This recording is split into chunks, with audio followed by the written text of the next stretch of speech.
everyone. Welcome into post-show headlines. I'm Andrew Salciunas, my man John Kincade. How did it go yesterday with Mr. Thomas? I was out yesterday. Connor was really, really good in your stead. Okay. It was great to have him. In fact, I think we got a couple people that liked and subscribed yesterday. I hope there was more likes and more subscriptions just because of Connor. We want that. That's great. Well, I'm sorry that I'm back. No, all right, 5 topics, 2 minutes apiece, even though there might be a 6th topic today, really? Based off of something you were talking about like 10 seconds before Dylan hit record. Okay, that's good. But we'll get there. That's good. All right, number one, this is kind of off of our Phillies discussion today. All right.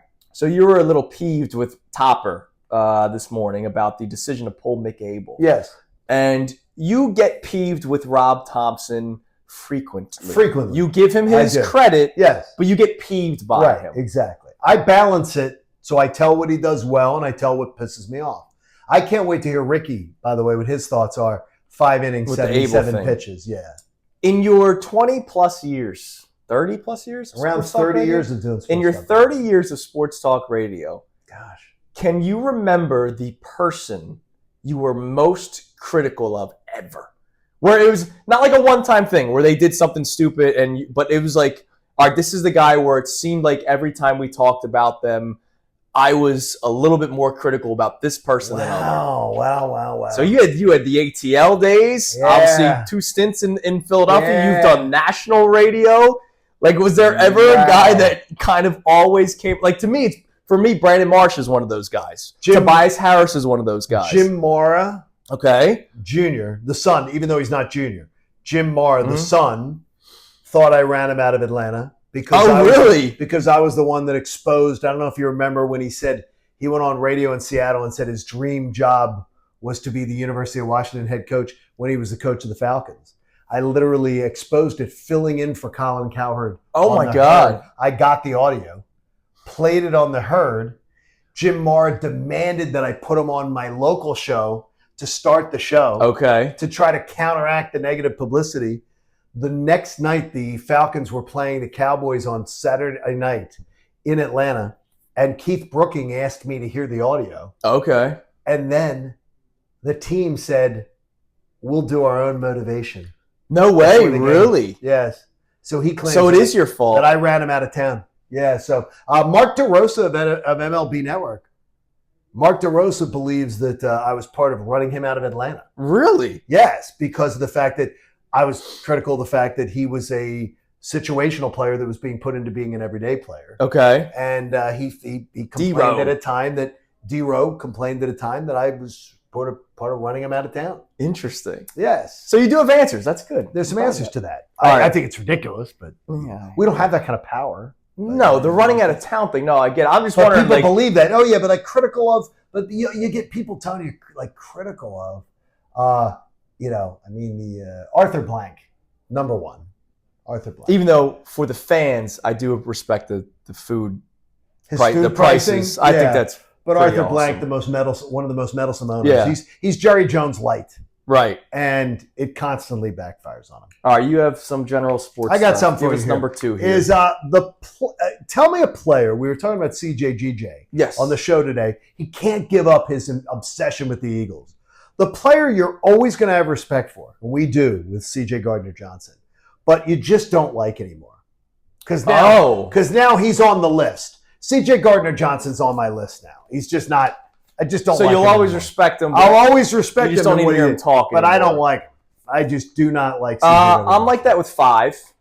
Okay. I feel like any time we talk about Donovan McNabb now, it's after he said something. That sort of takes a little shot at the fans. Yeah, and it's like, dude, I love you, man, and I love what you were to my childhood as the franchise quarterback of the Philadelphia Eagles. But it seems like every time he's in the news nowadays, it's because he said something or he did something. So probably 5. Okay. Like, I love Donovan McNabb. No, we love Donovan McNabb, both of us. Yeah. Love him, but I don't want him as my Uber driver. No. Or as, No. Like, I just really don't. Do you have any other examples? I'm trying to think. No, I mean, it's like, that's one as far as the guys, you love them, but you just don't. Some people would say that about Kurt Schilling. I do not, because I don't care what Kurt Schilling's politics are. But it's like some people would say that. Like, there's players that you loved, but you don't like anymore. Yeah. You can't take nails like that for Lenny a lot of Dykstra. people. Oh, well, Lenny Dykstra's one. That's perfect example. That's another. That's a great example. That's another guy for a lot. That wasn't really my. I was too young for that, but but that's it. Yes, exactly. I know Lenny Dykstra. Yes, it's a great example. Though. Yeah, I know a lot of stories of from previous program directors here. There you go. All right, give us another one. You have another. Okay, you got the next two. Okay, it annoys me a little bit that because this is bluffing season. We're heading into another bluffing season. Yes. Week. We're going to hear sports talk radio hosts talk about drafts. Let me tell you something. For the most part, people in our industry know very little about people that are being drafted. NFL drafts, usually the most legitimate conversation. Oh, yeah. NBA draft, NHL draft, even worse. No, NBA draft, I will give NBA draft because you've been able to watch them run a 5-on-5.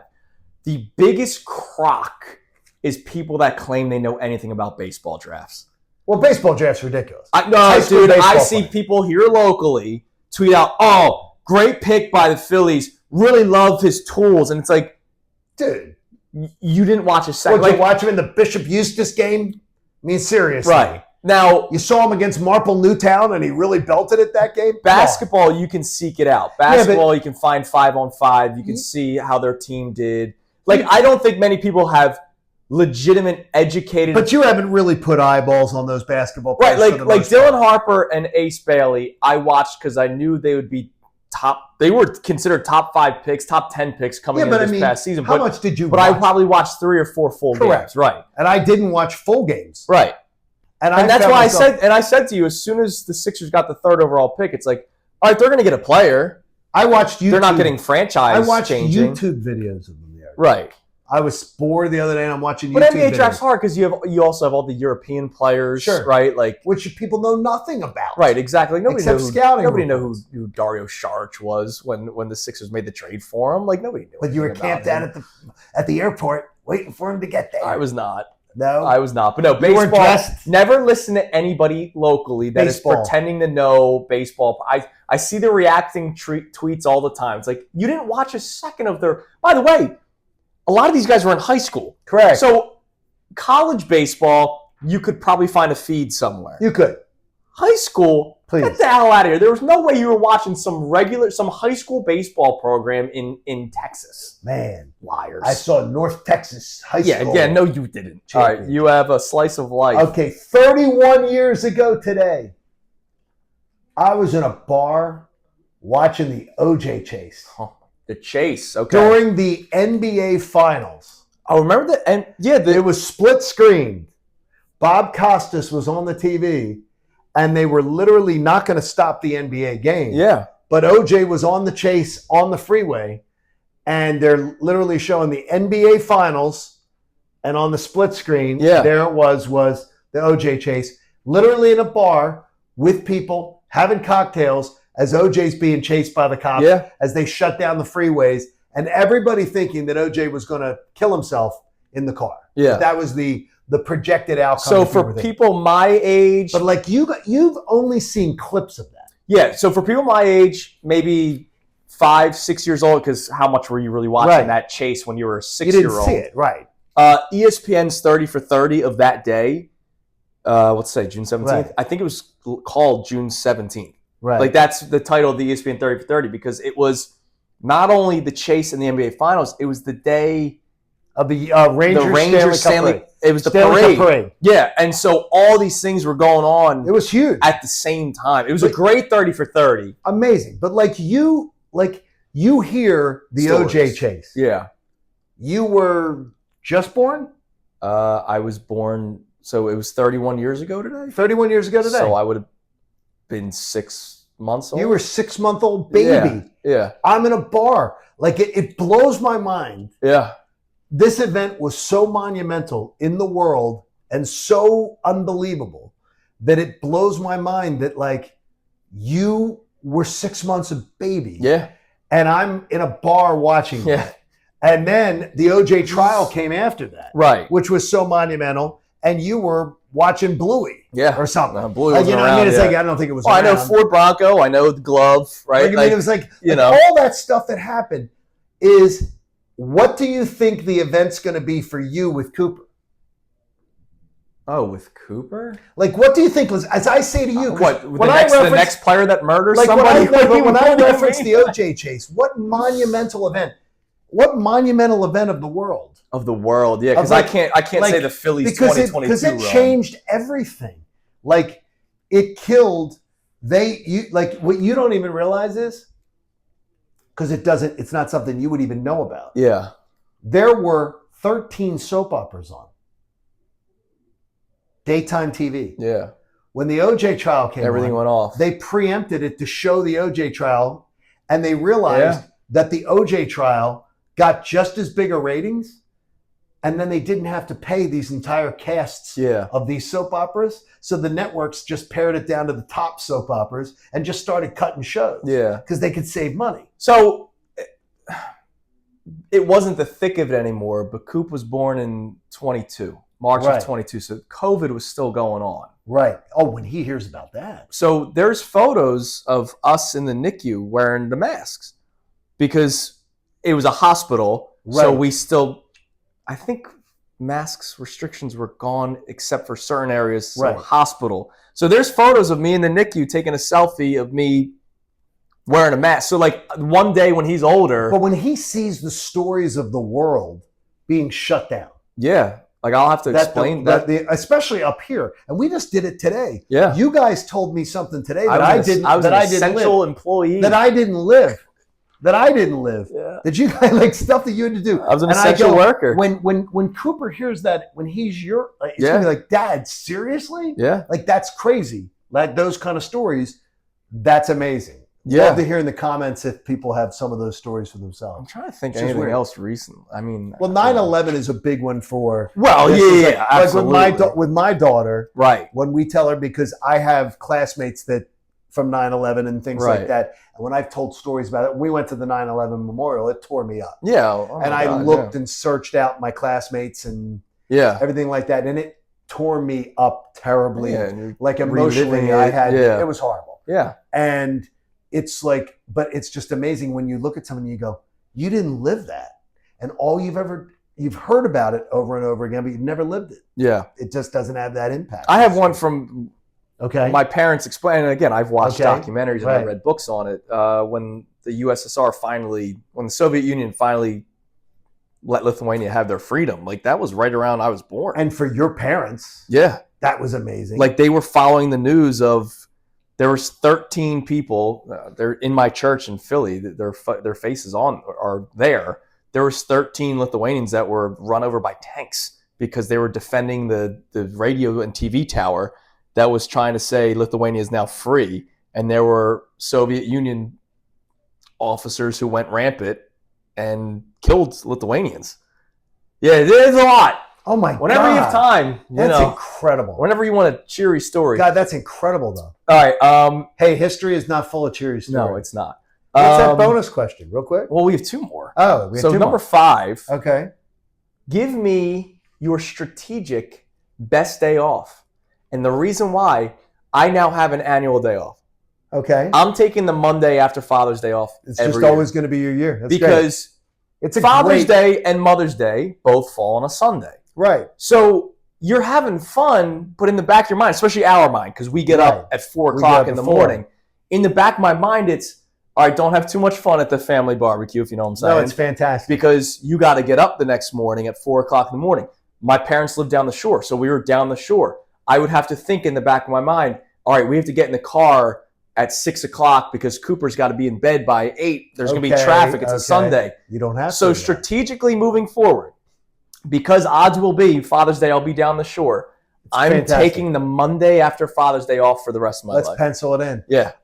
With me, it's always been strategic the week before Labor Day weekend. Then you get that extra day built in. Yeah, and always, too, is that for me, it's the end of NFL preseason. So it's never anything. You're work-wise. You're in that treading water. You've talked about it all. So it's always a sort of that calm before the storm. Mental reset, physical reset as you get a little older. The physical reset of get ready for the season. get ready for the grind, because we don't take off until Christmas time. Yeah. We don't take off. So it's like, get ready for the grind, get ready for the work. It becomes 6 days a week. It becomes going to we don't take off the things like Monday after the 8 o'clock Sunday night game because we were boozing too hard. So the last week leading up to Labor Day weekend, always I take off. Yeah. So that's my strategic that I would always take. All right, lastly, so before we started, John was talking about friends of his who are in Omaha, Nebraska? Correct. They're in Omaha, Nebraska for college. Well, no, we met people on vacation. Yeah. A couple, and they own a restaurant. And we met them at the resort we were at in Punta Cana in 2023. Yeah. And they run 2024 we went to Punta Cana. So it was 2024, we went to Punta Cana. They run an Italian restaurant in downtown Omaha, Nebraska.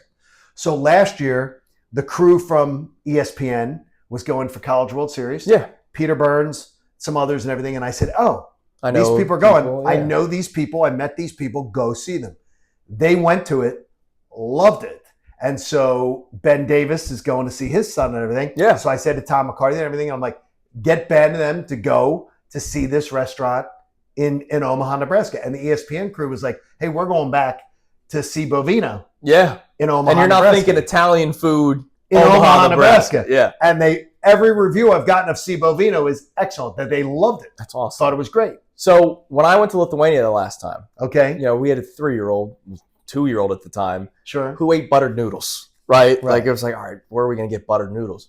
So we found an Italian restaurant, and my dad scoffed at us, like, you're in Lithuania. Why don't you go to a Lithuanian restaurant? He's a kid. I was like, well, first off, we're here for a week. Right. I'm going to eat Lithuanian food, trust me. And Lithuanian food is not necessarily healthy for you.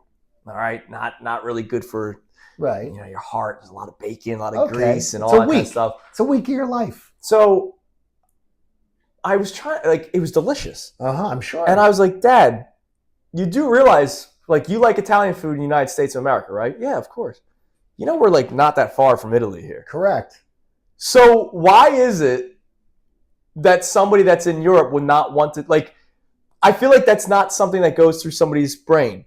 You are in Europe. You're not far from Italy. Well, if I'm in Italy, I'm not ordering Chinese food.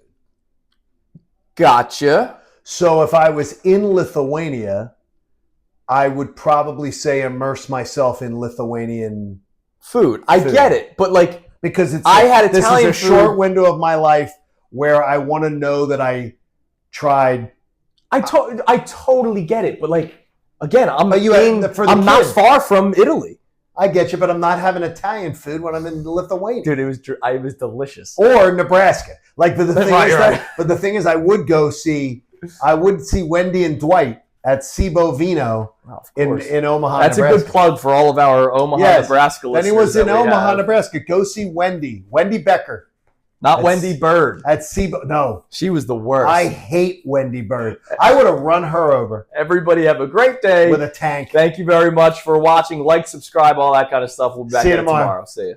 Hey guys, Andrew Salciunas from Kincade and Salciunas. Thank you for checking out all of our stuff on YouTube. Make sure you click, like, subscribe on everything that you see. And of course, you can see everything from our YouTube feed. Full shows, interviews, when John's being an idiot, which is 15 times a day. So make sure you check out all of our stuff on YouTube. We appreciate it.